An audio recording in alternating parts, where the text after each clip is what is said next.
बिस्मिल्लाह।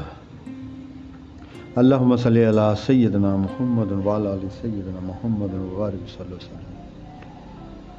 अस्सलातु वस्सलामु अलैका या सय्यदी या रसूलल्लाह सल्लल्लाहु व अला आलिका व सहाबिका या हबीबल्लाह।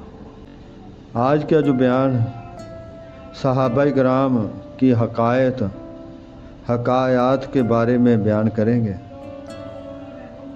हज़रत अबू बकर सिद्दीक़ रज़ी अल्लाह ताला अन्हु बावजूद अपनी बुजुर्गी के किसी परिंदे को देखते तो फरमाते, ऐ काश मैं तुझ सा होता। हज़रत अबू ज़र गफ़ारी रज़ी अल्लाह ताला अन्हा कहा करते कि काश मैं दरख्त होता। उम्मुल मोमिनीन हज़रत आयशा रज़ी अल्लाह ताला अन्हा फरमाया करती, काश मेरा नामो निशान ना होता। अक्सर ऐसा होता कि हज़रत उमर रज़ी अल्लाह ताला अन्हु कुरान शरीफ की एक आयत सुनकर गिर पड़ते और बेहोश हो जाते।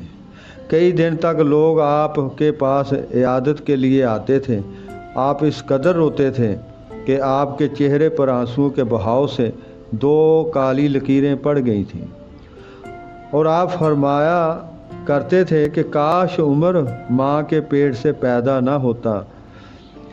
आप फरमाया करते कि काश उमर माँ के पेट से पैदा ना हुआ होता।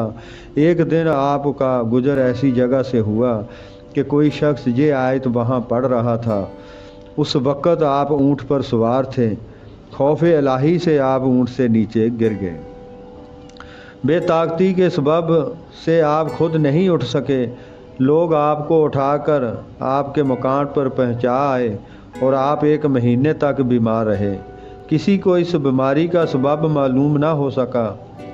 अली इब्ने हुसैन रज़ी अल्लाह ताला अन्हु जब तहारत करते तो उनका चेहरा जर्द हो जाता। लोगों ने उसका सबब दरियाफ़त किया तो आपने फरमाया कि मालूम नहीं कि मुझे किसके सामने खड़ा होना है। मसूर इब्ने मखरमा रज़ी अल्लाह ताला अन्हु का वाक़या। हज़रत मसूर इब्ने मखरमा रज़ी अल्लाह ताला अन्हु कुरान शरीफ सुनकर बेताब हो जाते।